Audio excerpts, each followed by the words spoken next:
The day my brother Harlan moved his entire life into my basement without asking, he brought 3 mismatched suitcases and a copy of my house key that I never gave him. He didn't say hello to my daughters, nor did he thank me. He simply walked past me into the kitchen, poured the last cup of my morning coffee, and asked why the Wi-Fi was so slow. I stood by the open front door, the damp November air prickling my skin, watching him reset the thermostat to 74 degrees. For 3 years since my husband passed, this house had been a quiet, fragile ecosystem of routine. My daughters, Linnea and Maeve, thrived on the predictability of our quiet evenings. We had rules, boundaries, and a delicate sense of peace that we had fought bitterly to achieve. But Harlan had always operated under the assumption that the world owed him a perpetual soft landing, and my mother had spent 40 years ensuring he got it. "Your mother said you had plenty of room," Harlan muttered, his voice muffled as he thrust his head into my refrigerator. He emerged holding a container of leftover lasagna I had prepped for the girls' school lunches. "Besides, it's temporary, just until the consulting gig in the city formalizes." There was no consulting gig. I knew it, and the heavy, defensive slant of his shoulders proved he knew I knew. Harlan had been fired from his 3rd marketing job in 2 years, a fact my mother had desperately tried to rebrand as an amicable structural transition. By evening, his presence felt less like a guest and more like a rising tide. The basement door, which usually stayed shut, remained propped wide open, throwing a stark, yellow fluorescent light across my hallway. He didn't unpack his clothes. Instead, he unpacked his noise, the low, vibrating drone of a sports podcast, the heavy, deliberate thud of his boots on the floorboards directly beneath my living room, and the sharp, metallic smell of his vape pen creeping up through the floor vents. When Linnea sat down at the dining table to finish her algebra homework, Harlan wandered up, shirtless, scratching his stomach. He picked up her favorite mechanical pencil without asking, clicking the eraser repeatedly. "You're doing that formula wrong, kiddo," he said, leaning over her shoulder. "They don't teach practical logic anymore, do they?" Linnea froze, her pencil tip snapping against the paper. She looked at me, her eyes wide with a quiet, pleading discomfort. "Harlan, put a shirt on, please, and leave her to her work," I said, my voice tight as I folded a dish towel with unnecessary precision. He chuckled, a dry, dismissive sound, and dropped the broken pencil onto her notebook. "Just trying to help. No need to get defensive, Cleo. You always were high-strung." Later that night, long after the girls were asleep, I sat in the dark kitchen, staring at the cold stove. The house felt smaller, tighter, as if the walls were leaning inward. From the basement, I heard the distinctive sound of a drawer being pulled open in the old desk where I kept our important documents. I stood up, my heart hammering against my ribs, and walked quietly toward the basement stairs. The stairs creaked slightly under my weight, a familiar sound that usually brought comfort, but tonight it felt like an alarm. I stopped 3 steps from the bottom. The basement smelled of damp concrete and Harlan's cheap cologne. He was sitting at my late husband's oak roll-top desk, the small banker's lamp casting a harsh, conical glow over a spread of manila folders. My chest tightened. Those folders didn't contain old tax returns. They held the girls' college savings accounts, the deed to the house, and the modest life insurance policy that kept our heads above water. "Looking for something, Harlan?" I asked, keeping my voice level, though my hands were clenched in the pockets of my cardigan. He didn't flinch. He slowly slid a document back into its sleeve, his movements deliberate, entirely devoid of the shame a normal intruder might display. He turned in the swivel chair, looking up at me with an expression of mild, exhausting pity. "You really need a better filing system, Cleo," he said, tapping the desk. "And honestly, you're sitting on equity here that's just rotting away. If you refi the house now, you could clear your overhead and actually invest in something that yields. Mom and I were talking about it yesterday." "My house is paid off," I said, stepping onto the concrete floor. The cold seeped straight through my socks. "And what I do with my equity is none of your business. You have no right to touch these files." "I'm your brother," he said, his voice dropping into that smooth, reasonable tone he used right before he asked for money. "I'm trying to help you see the bigger picture. You're drowning in maintenance costs and you're too stubborn to admit it. Mom is worried about you." It was always Mom. Evelyn had spent a lifetime using Harlan as her proxy, sending him into situations she didn't have the stomach to handle herself. The next morning, the subtle shifts began. When I went to the porch to grab the morning paper, it wasn't there. I found it in the kitchen, already separated, the local business section missing. Harlan was at the counter, eating my expensive granola, talking on speakerphone to my mother. "Yeah, Mom, she's just a bit overwhelmed," Harlan said into the phone, not even looking up as I walked in. "The house needs work. The gutters are practically falling off. I told her I'd look at it, but you know how she gets."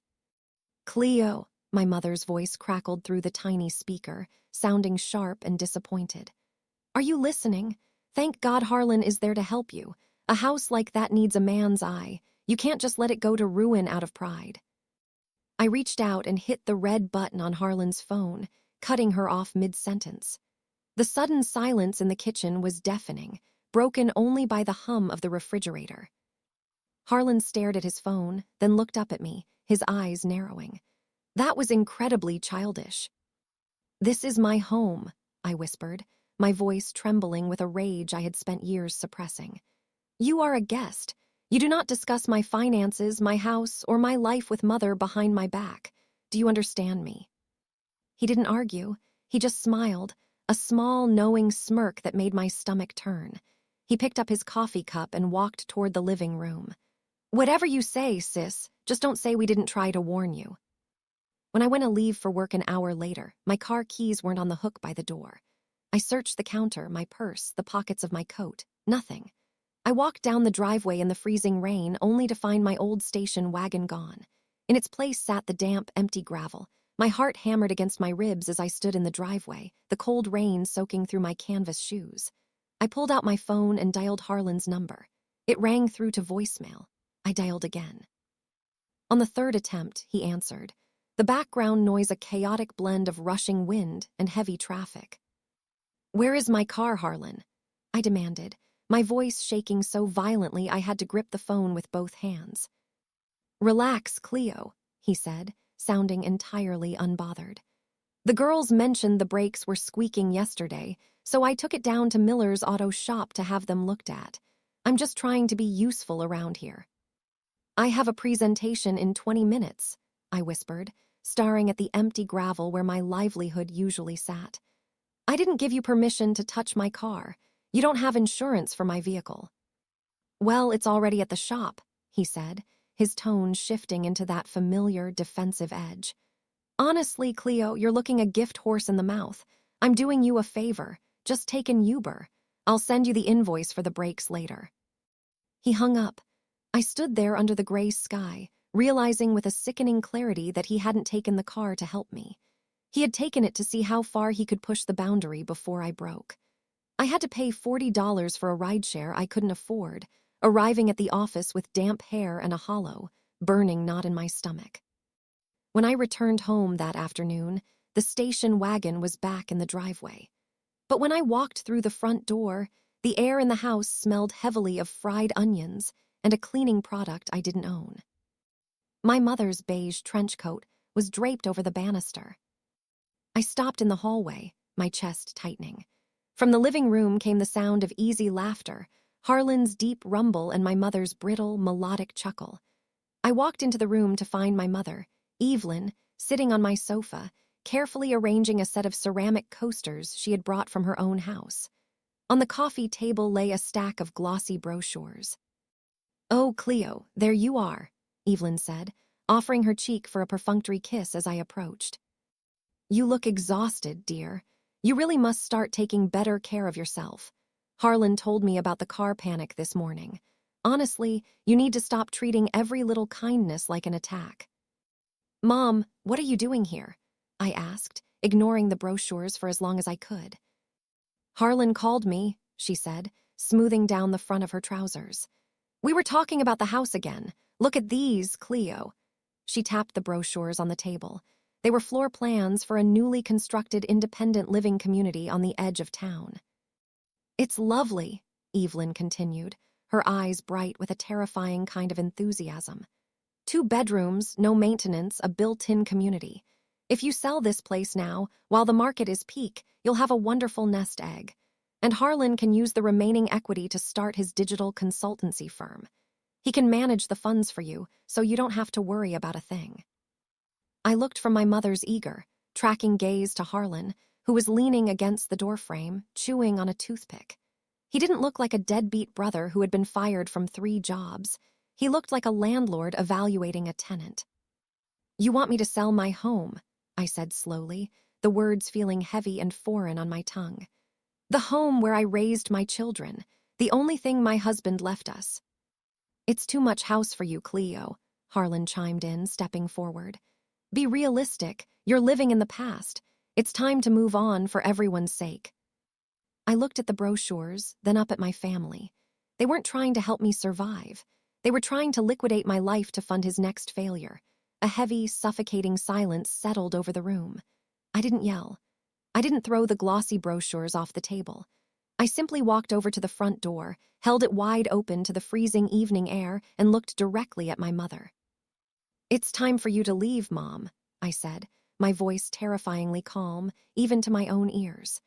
"And Harlan, you have until the end of the month to find another place to live." My mother's face hardened instantly, the fragile veneer of maternal concern evaporating into a cold, familiar mask of disapproval. She stood up slowly, adjusting her trench coat with sharp, aggressive movements. "You are a deeply ungrateful woman, Cleo," she said, her voice dropping into that quiet, venomous register she used whenever her control was threatened. "Your brother loses his footing for one moment, and you treat him like an intruder.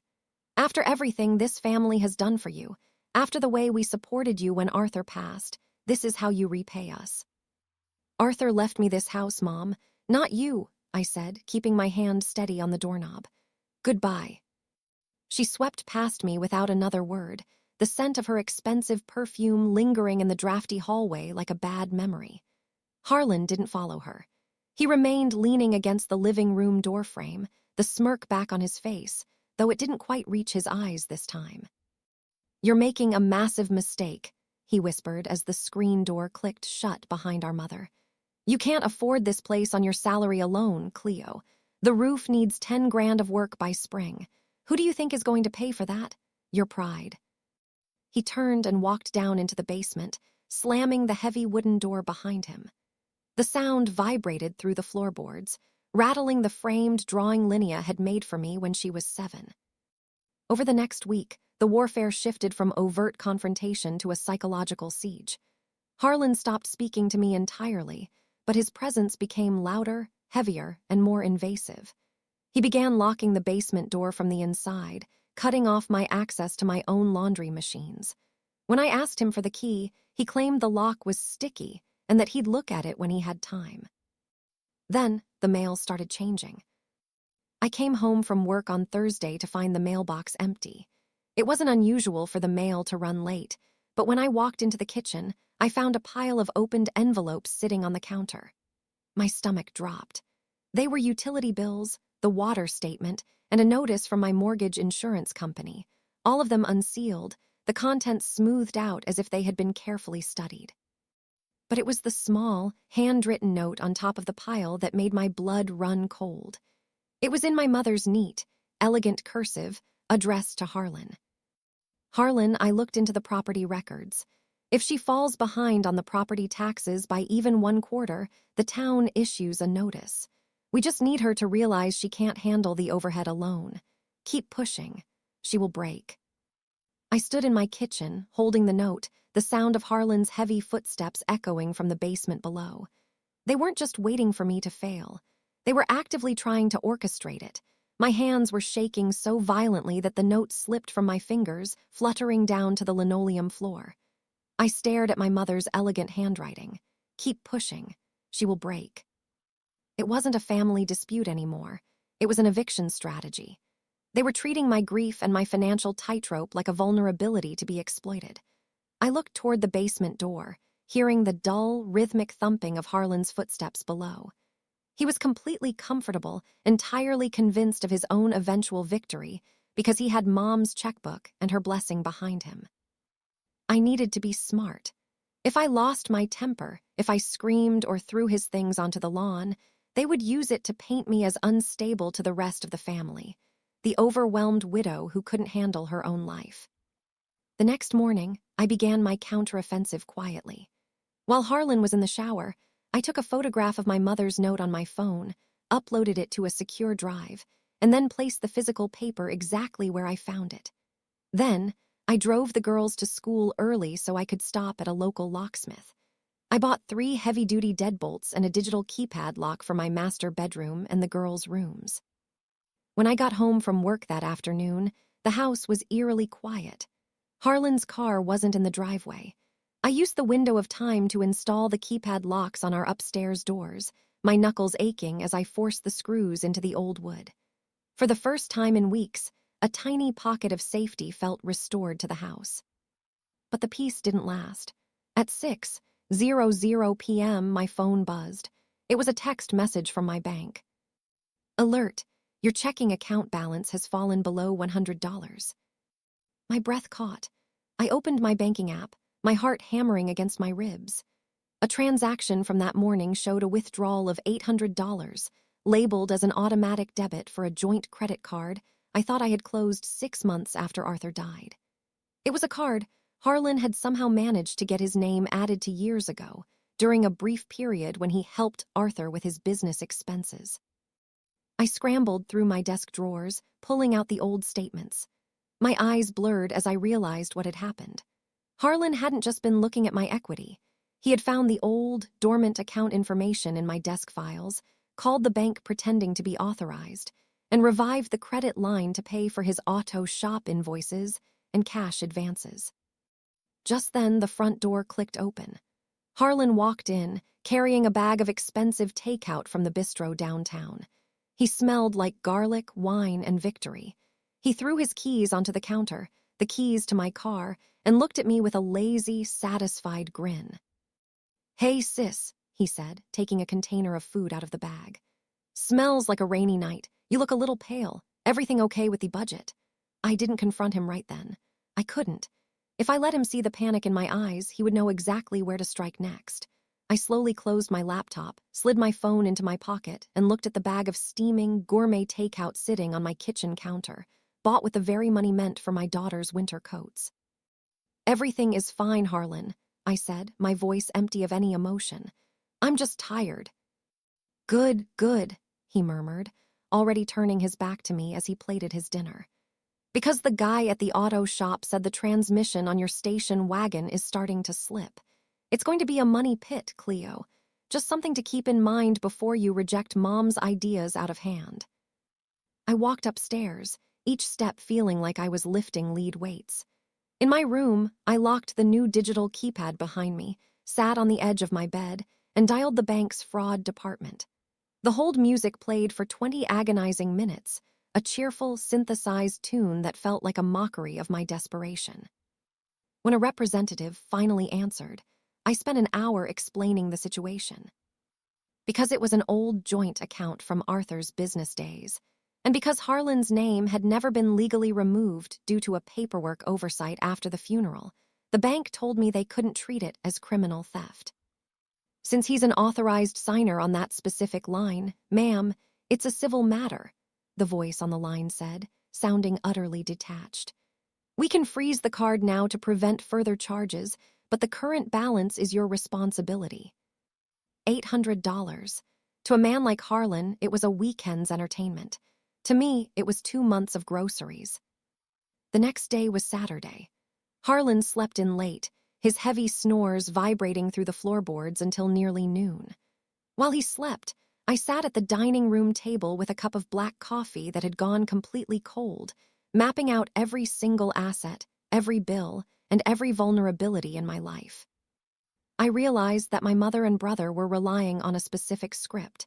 They expected me to weep, to beg for help, and eventually to hand over the keys to this house in exchange for a clean slate. At 1:00 p.m., the basement door creaked open. Harlan shambled out, wearing his sweatpants, and headed straight for the front door to check the mail. A moment later, I heard the heavy thud of the mailbox lid snapping shut. But he didn't come back inside immediately. Through the living room window, I watched him standing on the porch, staring intensely at a thick, official-looking envelope in his hands. It bore the return address of a prominent local estate law firm. He tore it open right there on the porch, the freezing wind ripping at the edges of the paper.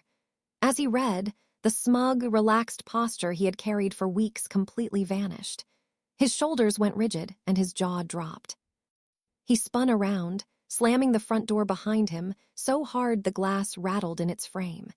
He marched into the kitchen, thrusting the letter into my face. "What the hell is this, Cleo?" he hissed, his face flushing a dark, angry purple. "What did you do?" I didn't blink. I didn't reach out to take the trembling piece of paper from his hand. I simply leaned back in my chair and looked up at him, my expression as blank and unyielding as a winter sky. "It's a legal notice, Harlan," I said, my voice dropping into a low, deliberate cadence. I assumed someone who boasts about practical logic would be able to read it. "You're suing me," he bellowed, his voice cracking with a mixture of disbelief and sudden panic. "For what? I'm your brother. I'm staying in our family's house." "You're staying in my house," I corrected him, staring directly into his bloodshot eyes. "And that notice isn't a lawsuit. It's a formal notice of unlawful detainer and an accounting demand. It gives you exactly 14 days to vacate the premises before the local sheriff executes a formal eviction. And it demands full restitution for the unauthorized $800 you pulled from the business account yesterday morning." Harlan let out a frantic, breathy laugh, pulling his phone from his pocket with clumsy fingers. "You've lost your mind. Mom is going to cut you off completely for this. She'll pull her name off your girls' trust funds, Cleo. You think you're hurting me? You're ruining your own kid's future." "Call her," I said, gesturing toward his phone. "Go ahead, ask her about the trust funds." His thumb hovered over the screen, his bravado beginning to fracture at the edges. What Harlan didn't know, what he had never bothered to check during his late-night searches through my desk, was the actual structure of Arthur's estate. When my husband passed, he hadn't just left me a house. He had left a meticulously legally protected life. My mother had no control over my daughter's money. She had simply used the illusion of financial leverage to keep me compliant for years. Harlan frantically tapped his screen, pressing the phone to his ear. Mom, wake up, Cleo!" Lost it. She hired a lawyer. "She's trying to throw me out onto the street." "No, Mom, listen to me. She's demanding the $800 back." I watched his face as our mother answered on the other end. Even from across the table, I could hear the sharp, tinny vibration of her voice. But for the first time in my life, her voice didn't sound commanding. It sounded small, terrified. "What do you mean you can't stop it?" Harlan muttered, his hand dropping slightly, the phone tilting away from his ear. "Mom, you told me she was drowning. You said she'd have to sell." He stared at the phone as the line went dead. He looked at me, the predatory confidence entirely gone from his eyes, replaced by the hollow, desperate panic of a grifter who realized the marks, had been holding all the cards from the very beginning. Harlan stood frozen in the middle of my kitchen, the phone still clutched in his hand like a useless piece of plastic. The silence that followed was heavy and thick, broken only by the steady, rhythmic drip of the kitchen faucet. He looked down at the legal notice, then back up at me, his mouth opening and closing as he scrambled for a foothold. "You think you're so smart," he whispered, his voice dropping into a ragged, venomous hiss. "You think you've won something here?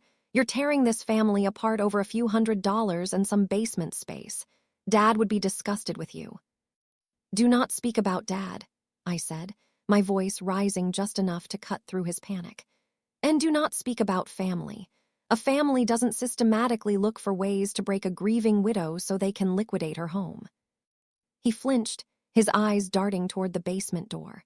For the first time since he had arrived with his 3 mismatched suitcases, he looked small. He looked like the boy who used to hide behind our mother's skirts whenever his grades came back failing or his debts caught up with him. He realized, with a sickening finality, that Evelyn wasn't coming to rescue him this time. She couldn't. The law didn't care about her disappointments or her favoritism. "I don't have the $800, Cleo," he muttered, his aggressive posture collapsing into a pathetic, slouched defeat. "I used it to pay off a guy in the city. If I don't give him the rest by next month." "That is your problem, Harlan," I said, standing up from the table. I picked up my cold coffee cup and carried it to the sink, turning my back to him. "You have 14 days. Every day you remain past that deadline, a formal police report for the unauthorized bank withdrawal will be processed. My lawyer has the documentation. The bank has the frozen account records. It's entirely up to you how this ends." He didn't answer. I heard the heavy, dragging sound of his boots as he turned and shuffled back toward the basement stairs. The door closed behind him, not with a slam this time, but with a quiet, defeated click. That evening, the house felt different. The air was still cold, but the suffocating pressure that had hung over the rooms for weeks had begun to lift. When Linnea and Maeve came home from their after-school track meet, they didn't tiptoe through the hallway. They dropped their bags by the door, laughing about a joke their coach had made. As I watched them sit down at the dining table to start their homework, I noticed something else. The yellow, fluorescent light from the basement wasn't spilling out into the hallway anymore. The door was shut, and underneath it, the house was completely, beautifully silent. The next 10 days passed in a tense, surreal quiet. Harlan became a ghost in my own home. I only knew he was still there by the faint, muffled sound of packing tape tearing late at night and the occasional creak of the floorboards beneath the kitchen. He stopped using the Wi-Fi. He stopped eating my food. When we crossed paths in the hallway, he looked straight at the floor, his face pale and hardened into a mask of silent resentment. On the 12th day, my mother's car pulled into the driveway. I watched from the kitchen window as she got out. She didn't stride up the walkway with her usual sharp, commanding elegance. Her steps were hesitant, her shoulders curved inward against the biting November wind. When I opened the door, she stood on the porch holding a small, faded cardboard box. "I brought Harlan's old childhood yearbooks," she said, her voice thin, stripped of its theatrical authority. "He asked me to find them. He's staying on my couch for a while, Cleo." I looked at her, searching for the anger that used to terrify me when I was a child. It wasn't there. There was only the exhausted reality of an aging woman who had finally run out of excuses for her favorite child. "Come in, Mom," I said quietly, stepping aside. She walked into the living room, but refused to sit down. She placed the box on the edge of the coffee table, her eyes lingering on the neat rows of books and the girls' clean school shoes lined up by the door. The house looked bright, orderly, and entirely mine.